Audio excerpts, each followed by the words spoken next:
Hi guys, वासुदा coaching classes में आप सभी का स्वागत है। आई होप आप सब अच्छे होंगे। तो आज आपका अपना जो टॉपिक है वो है क्षेत्रमिति। अपना क्षेत्रमिति की आज है चौथी क्लास। इससे पहले 3 क्लास हो चुकी हैं, वो डिस्क्रिप्शन बॉक्स में लिंक दी हुई हैं, उस पर क्लिक करें और जाएं और वहाँ से तीनों वीडियो को देखें। उसके बाद इस वीडियो को देखें अच्छे से। इससे क्या होगा, उसमें मैंने सब कुछ बताया है। उसमें मैंने फॉर्मूले निकालना बताया जिससे आप क्वेश्चन को और अच्छे तरीके से कर सको और कम समय में उस क्वेश्चन को हल कर सको, क्योंकि अपने पास टाइम उतना ही होता है। एक क्वेश्चन के लिए लगभग 30 सेकंड में अपन को क्वेश्चन करना होता है।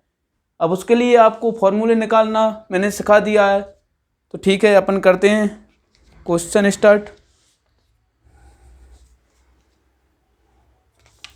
क्वेश्चन है, एक समद्विबाहु त्रिभुज जिसका परिमाप 100 सेंटीमीटर है, यदि इसकी दो समान भुजाओं का मान 40 सेंटीमीटर है तो त्रिभुज की ऊंचाई बताएं। चलो,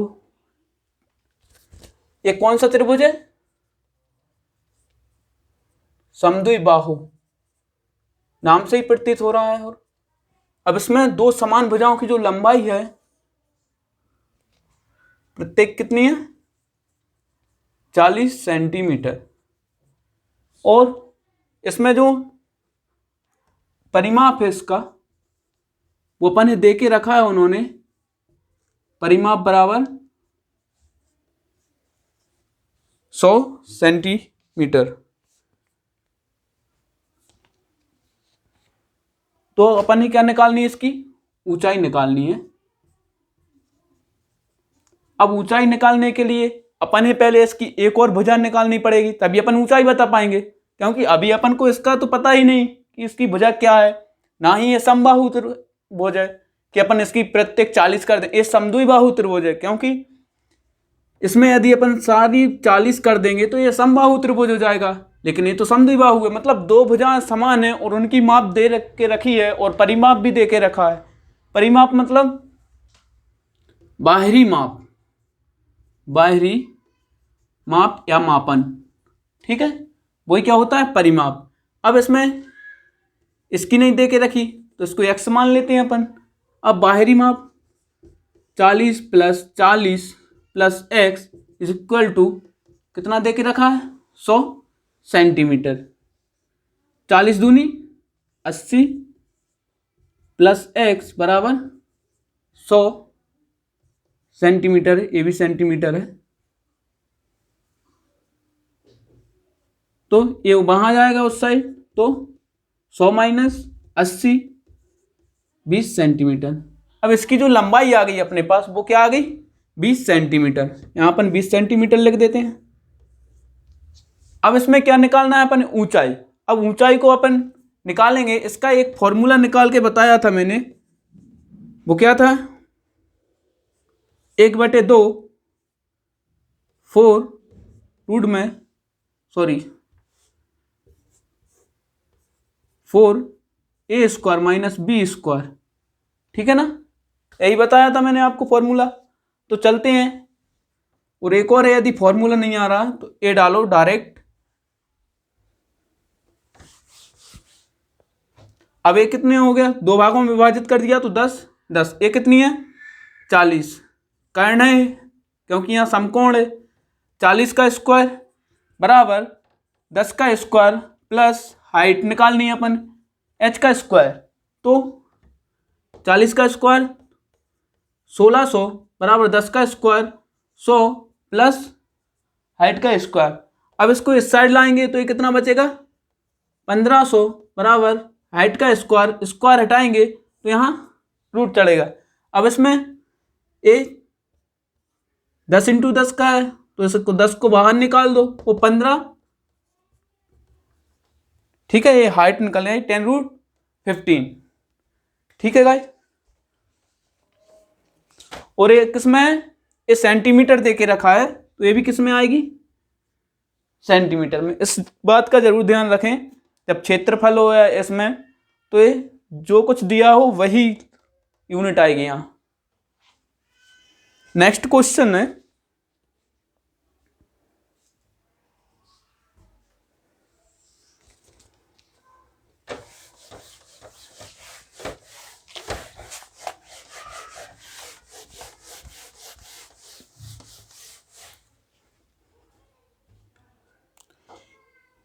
एक त्रिभुज जिसका एक कोण 40 डिग्री है तथा अन्य दो कोण क्रमशः 70-70 हैं, तो बताइए यह किस प्रकार का त्रिभुज है।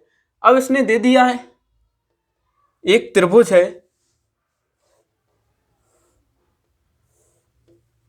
जिसमें एक कोण तो 40 दे के रखा है, 40 डिग्री, और दो कोण 70 डिग्री, 70 डिग्री। अब इसमें पूछा है कौन सा त्रिभुज है। अब हमें इसकी भुजाएं पता चल जाए तो हम त्रिभुज को निकाल सकते हैं, कोण से भी निकाल सकते हैं। देखो मैंने बताया था आपको कि दो भुजाएं समान होंगी तो दो कोण भी समान होंगे। कल कराया था मैंने आपको कि दो भुजाएं समान होगी तो दो कोण भी समान होंगे, क्योंकि जो कोण हैं वो किस पे डिपेंड होते हैं, वो होते हैं भुजाओं पे, या फिर जो भुजाएं हैं वो किस पे डिपेंड करती हैं, कोण पे। तो दोनों ये 70, ये भी 70, ये 40, या फिर ये 70, ये भी 70 और ये 40, या फिर ये 70 हो सकता है, इसे तो कर दिया, ये 40 हो सकता है, ये 70, ये 70, तो भी अब ये क्या आ गई अपनी दोनों भुजाएं समान आ गई। जब दोनों भुजाएं समान आ गई तो ये कौन सा हो गया, तीसरी भुजा असमान है तो सम द्विबाहु त्रिभुज। ठीक है, समद्विबाहु त्रिभुज अपना समाप्त होता है। अब अपन करेंगे समबाहु त्रिभुज, सॉरी समकोण त्रिभुज।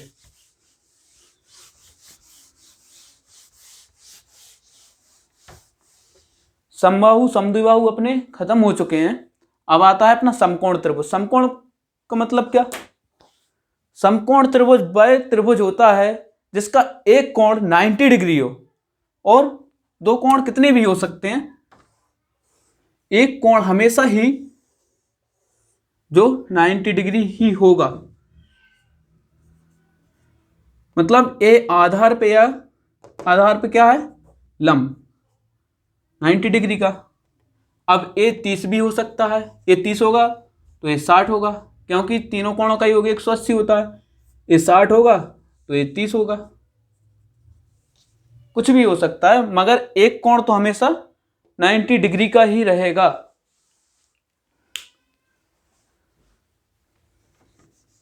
ठीक है, इसका क्षेत्रफल जो होता है, देखो ये मेन तो अपन देख लेते हैं आया कहाँ से। अभी अपन ने वो चैप्टर नहीं पढ़ा, पढ़ेंगे अभी।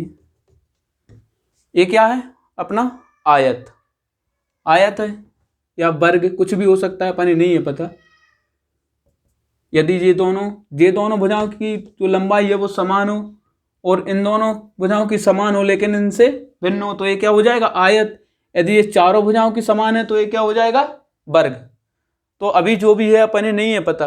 अब इसका अपन दिख रहा है दो भागों में बांट दिया है अपन ने, तो इसको क्या करेंगे, दो भागों में अपन ने बांट दिया है तो इस आयत का ही त्रिभुज आधा कर देंगे तो भी आ जाएगा अपना। तो क्या होता है 1/2,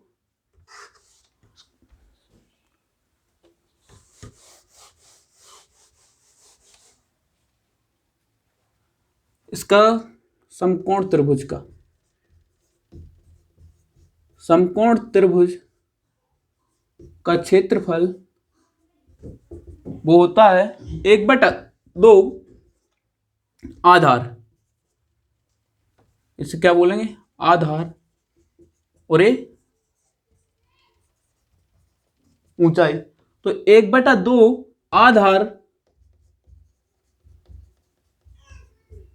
इंटू ऊंचाई। ठीक है, क्योंकि ये उसका आधा हो रहा है वर्ग का या आयत का। 1/2 आधार इंटू ऊंचाई। अब इसका मान लो इन दोनों भुजा की लंबाई दी है, इसकी नहीं दी, तो इसमें जो 90 डिग्री का कोण है इसके सामने की भुजा क्या होती है, कर्ण होती है। ये आधार है, ये लंब बोल सकते हैं, ऊंचाई बोल सकते हैं, कोई दिक्कत नहीं, और ये कर्ण। तो अब इसमें अपन निकालते हैं कर्ण।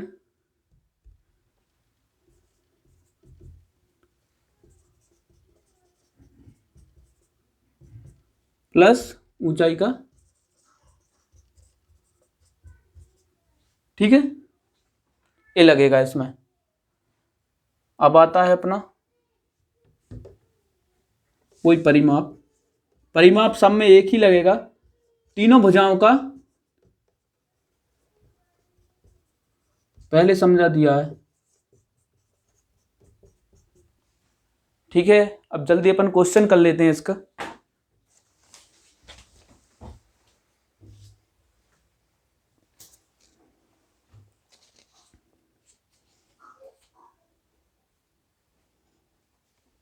क्वेश्चन है,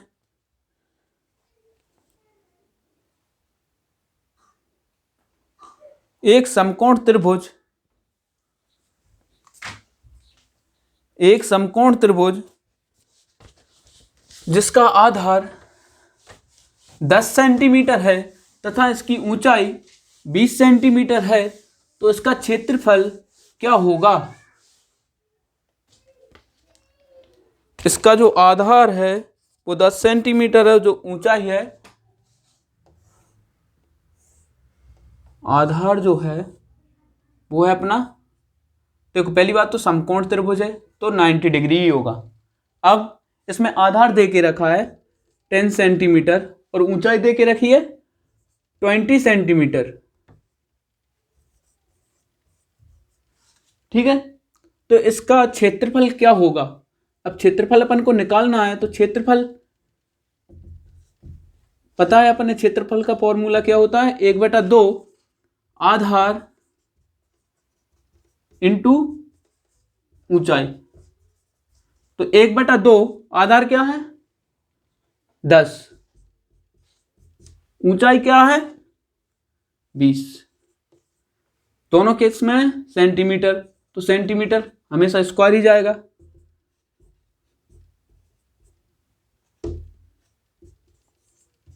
सौ वर्ग सेंटीमीटर, ठीक है गाइस। अब इसमें यदि अपन को ऊंचाई निकालना है, ऊंचाई निकालने के लिए क्या करें, सॉरी इसमें कर्ण निकालना है, तो यदि अपन को इसमें कर्ण निकालने के लिए कह दे या फिर सबसे लंबी भुजा की लंबाई निकालने के लिए कह दे, इसमें सबसे लंबी भुजा कौन सी होती है, जो कर्ण या फिर 90 डिग्री के सामने वाली भुजा ही क्या होती है, कर्ण होती है।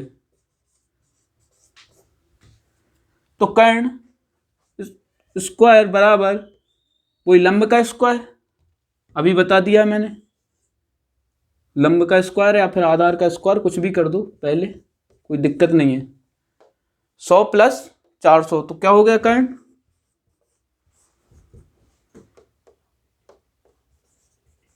500।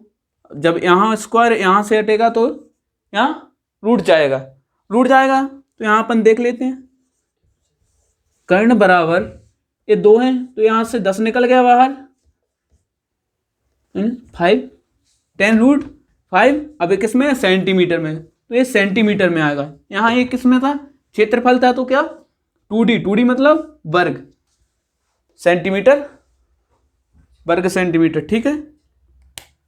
और परिमाप वही होगा, इसको यहाँ रख दें, यहाँ तो 10 20 + 30 + 10√5, ठीक है।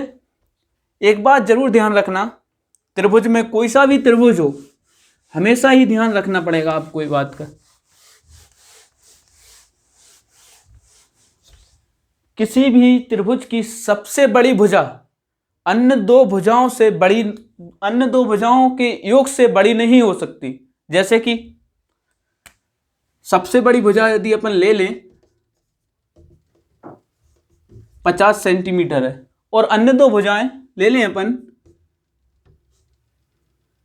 फर्स्ट भुजा जो है वो ले लें अपन कितनी 30 सेंटीमीटर, और जो सेकंड है उसे अपन ले लें मान लो 40 सेंटीमीटर ले लें, तो ये त्रिभुज बनने की कभी संभावना हो ही नहीं सकती। क्यों नहीं हो सकती, अब देखो ये सबसे लंबी भुजा है, ठीक है, ये एक सबसे लंबी रेखा है या भुजा है, तो इस पर जब अपन 40, सॉरी यहाँ तो योग अपन ने ज़्यादा कर ली, ये कम कर लिया, सेकंड जो है 10 सेंटीमीटर है। ठीक है, सबसे लंबी जो है वो है अपनी 50 सेंटीमीटर, और जो फर्स्ट है वो 30 सेंटीमीटर और सेकंड वो 10 सेंटीमीटर है। तो ये अपनी सबसे लंबी भुजा है 50 सेंटीमीटर। अब ये 30 सेंटीमीटर जब अपन फर्स्ट भुजा को डालेंगे यहाँ कहीं भी तो 30 सेंटीमीटर, ठीक है, और सेकंड 10 सेंटीमीटर, तो वो कहीं पहुंच ही नहीं पाएगी। मतलब इन दोनों का जो पॉइंट है वो कहीं मिल ही नहीं पाएगा, जिससे कोण भी नहीं बनेगा, तो त्रिभुज तो हो ही नहीं सकता फिर, क्योंकि त्रिभुज में 3 कोण होना बहुत जरूरी है। यदि कोण नहीं है तो वो त्रिभुज नहीं है। अब यहां आते हैं अपन, यहाँ 50 सेंटीमीटर जो है, अब यहां तक कर लेते हैं अपन, ये यहां तक ही आई 10 सेंटीमीटर, और यहां से यहां तक ही गई 30 सेंटीमीटर, क्योंकि 30 10 40 50 नहीं होगी, मतलब यहाँ क्या बच गया अपना 10 सेंटीमीटर का गैप बच गया, तो जो गैप कभी हो ही नहीं सकता। ठीक है, ये बात अपन जरूर ध्यान रखेंगे। आ सकता है ऑप्शन में भी कि ये त्रिभुज नहीं बन सकता ऑप्शन में, तो मान लो ये अपनी सबसे बड़ी भुजा क्या है, ए है, और सेकंड जो है वो बी है, और थर्ड जो क्या है सी। तो हमेशा ही होगा ए प्लस बी हमेशा ही बड़ी होंगी, sorry B plus C plus B हमेशा ही बड़ी होंगी किससे, ए से।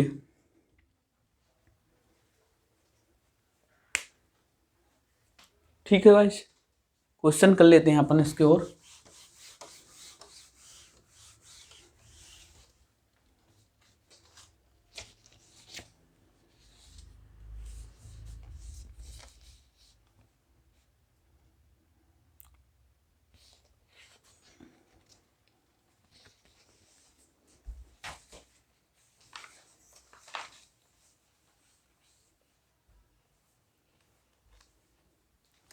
एक समकोण त्रिभुज, देखो पहले तो समकोण त्रिभुज ही दे दिया वहां पे क्वेश्चन में, देखो एक समकोण त्रिभुज जिसका आधार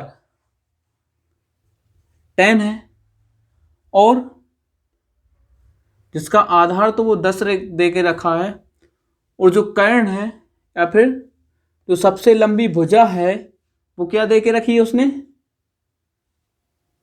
सॉरी ये नहीं दे के रखा, ऊंचाई दे के रखा है 20 सेंटीमीटर। ये तो पहले का क्वेश्चन 40 है, ये 40 और ये 20, तो इसका अपन जो क्या है कर्ण निकालना है या सबसे लंबी भुजा निकालना है। सबसे लंबी भुजा अपन को क्या करनी है, फाइंड करनी है। तो अपन ये पता है सबसे लंबी भुजा कौन सी होती है, जो समकोण मतलब जो 90 डिग्री है, 90 डिग्री के सामने वाली भुजा ही क्या होती है, सबसे लंबी भुजा। सबसे लंबी भुजा निकालते हैं तो अपन इसको मान लेते हैं x। अब सबसे लंबी कोई कर्ण का स्क्वायर बराबर लंब का स्क्वायर, तो ये 20 का स्क्वायर क्या हो जाएगा 400 प्लस आधार का स्क्वायर कितना हो जाएगा 400 के 1600। अब एक्स स्क्वायर 400 1600 कितने हो गए 2000। अब इसको यहाँ से जाएगा तो यहाँ अंडर रूट चढ़ जाएगा। अब इसमें ए तो 10 का होता है 100, और एक इसका होता है 5 इंटू 4 इंटू 100। इसको निकालते हैं अपन, तो ये 2 का है, ये 10 का स्क्वायर है, तो 2 इंटू 10 रूट 5 20 रूट 5। तो सबसे लंबी भुजा जो है अपनी